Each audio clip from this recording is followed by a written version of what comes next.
Subscribe करें हमारे YouTube channel साधना gold को और पाएं वीडियो सबसे पहले। और हाँ, बेल आइकन दबाना ना भूलें। एक नदी थी।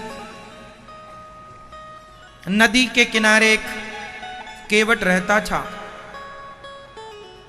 आए हुए लोगों को नाव में बिठाकर वह पार लगाता था। सारी जिंदगी उस केवट की नाव चलाने में गुजर गई। आज एक इत्तेफाक हुआ कि आज उसकी नाव में बैठने बड़े बड़े ज्ञानी आए। 3 ज्ञानी उसकी नाव में आकर बैठे। केवट नाव लेकर चला। जब नाव नदी के बीच में पहुंच गई तो 3 ज्ञानी थे। उनमें से एक था डॉक्टर, एक था इंजीनियर और एक था जज। तीनों अपने अपने क्षेत्र के महारथी थे, अपने अपने सब्जेक्टों के। अब जज कोई अनपढ़ आदमी तो बन नहीं सकता। जज है मतलब पढ़ा लिखा होगा।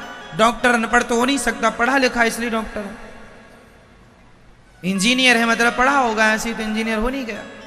मतलब टॉप लेवल की पढ़ाई आपने पढ़ी है। तीनों केवट से सवाल कर रहे हैं। अरे केवट, यहीं रहते हो? हाँ हाँ यहीं रहता हूं। ये घास की कुटिया है, इसी पे रहता हूं। कितना पैसा कमा लिया तुमने? केवट बोलता है, सरकार आप आते हैं, जो देते हैं उससे दाल रोटी चलती है। कभी ग्राहक आ जाते हैं तो पेट भर खा लेता हूं, लोग नहीं आते तो भूखा भी सोना पड़ता है। बचाने की बात तो है ही नहीं, बस 2 रोटी पेट भरने को मिल जाती है। वो डॉक्टर था। उसने कहा तुमने कोई सेविंग नहीं की, पैसा नहीं जोड़ा?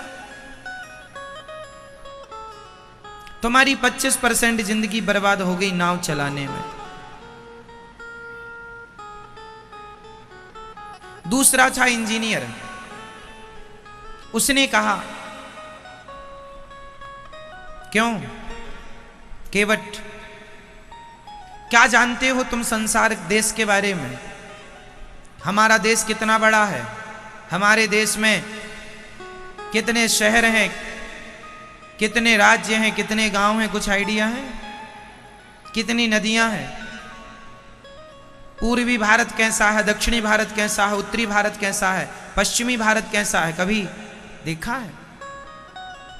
केवट बोला, सरकार नाव चलाने से फुर्सत नहीं। कहाँ देखूंगा, मैं तो ये जानता हूं कि ये नदी है और वो कुटिया है। वहां से निकलकर नदी और नदी से निकलकर कुटिया, बस छोटी सी जिंदगी है। उस इंजीनियर ने कहा तुमने कोई सुख नहीं लिया संसार का, इसलिए तुम्हारी 25% जिंदगी बेकार हो गई नाव चलाने में। तुमने तीसरा था जज। उन्होंने कहा केवट, ये बताओ तुम देश के संविधान के बारे में कितना जानते हो? देश की शिक्षा के बारे में क्या ख्याल है, क्या पढ़े हो?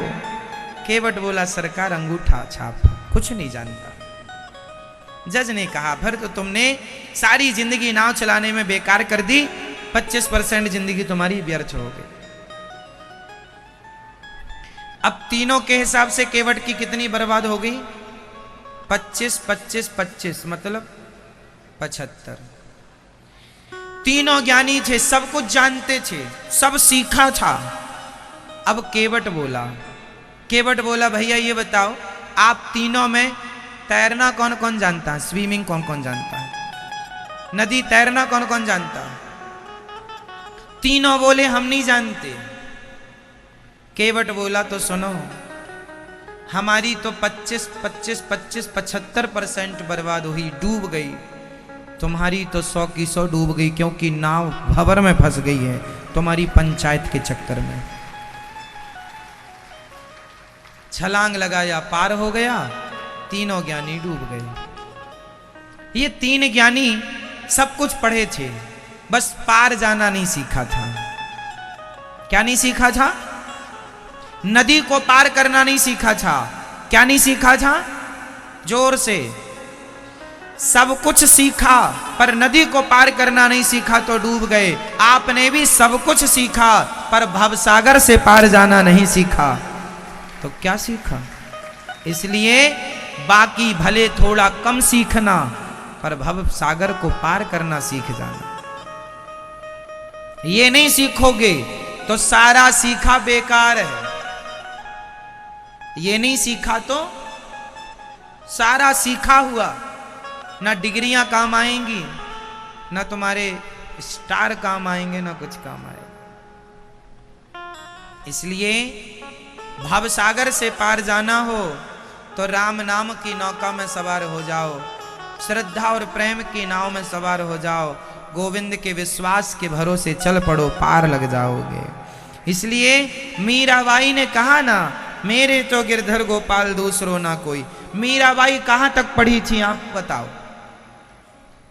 मीराबाई कहां तक पढ़ी थी? बोलो मेरी मां, कितना पढ़ी थी मीरा? आप बताओ। कुछ भी नहीं। मीरा कुछ भी नहीं पढ़ी थी, लेकिन मीरा के गाए हुए पदों पर आज लोग पीएचडी कर रहे हैं। सूरदास जी कितना पढ़े थे? कुछ नहीं।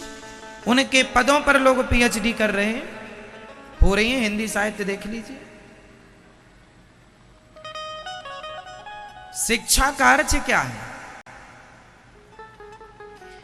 आज हमारे देश में, अच्छा बताओ, इस पूरी दुनिया का सबसे अमीर आदमी कौन है? कोई होगा। पहले बिल गेट्स था, अब कोई दूसरे नंबर, अब आ गया होगा। उतरता चढ़ता रहता है मार्केट, आज ये हो गए, कल वो हो गए, परसों। पर टॉप 10 में बिल गेट्स का नाम है। बिल गेट्स एक दुनिया में का सबसे अमीर आदमी है, मैया ये समझो। उसके पास बहुत पैसा है, बहुत मतलब बहुत। इतना पैसा है उसके पास, वो किसी एक देश को खरीद सकता है। इतना पैसा पूरा देश खरीद सकता है। अब बताओ, बिल गेट्स के पास इतना पैसा है, पर जब बिल गेट्स जाएंगे तो क्या उनकी जयंती मनाई जाएगी? बोलो। जो चले गए धनवान आदमी, पैसे वाले, क्या उनकी जयंती मनाई जाती है? बोलो। नहीं, पैसे वाले की जयंती नहीं मनाई जाती, पर स्वामी विवेकानंद जी की जयंती मनाई जाती है। क्यों? क्यों मनाई जाती है? बोलो मेरी मां।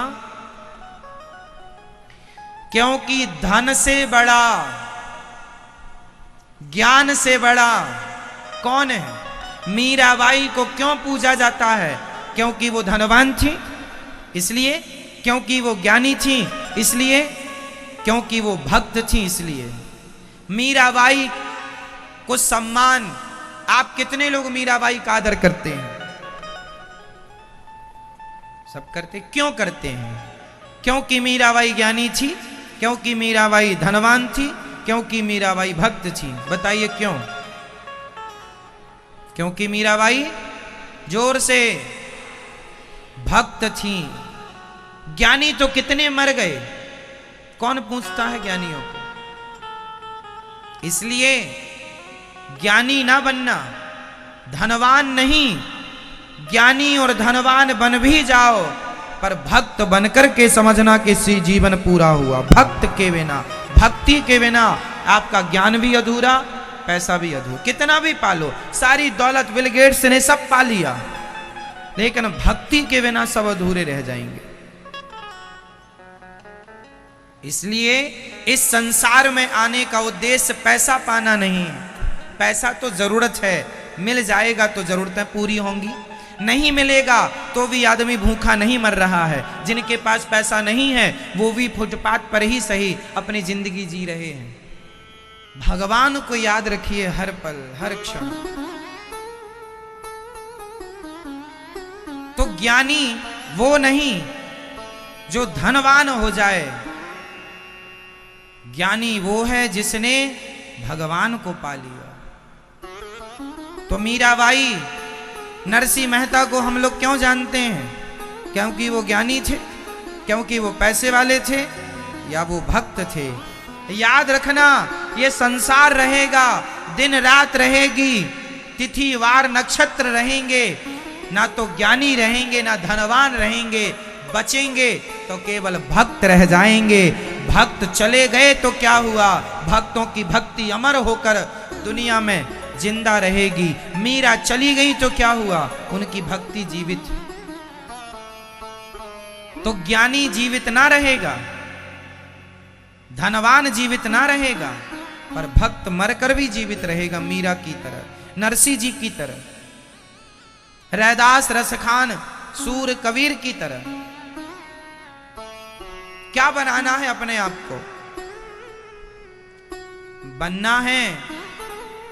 आज भक्त रैदास जी की भी जयंती मनाई जाती है। बोलो हाँ या ना? रैदास जी की जयंती मनाई जाती है।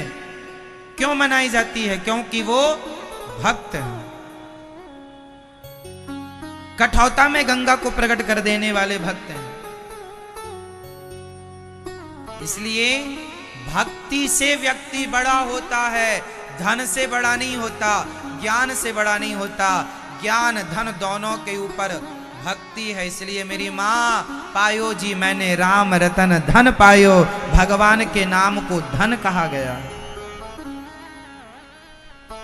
समझ रहे हैं? बड़ी डिग्रियां आपके पास हैं तो वो डिग्री आपको अभिमानी बना सकती हैं, रावण की तरह। इसलिए जितना धन आवे, जितना ज्ञान आवे, उससे ज्यादा भक्ति का आना जरूरी है। हे गोविंद, हम आपके हैं, आप हमारे हैं, ये ज्ञान जरूरी है।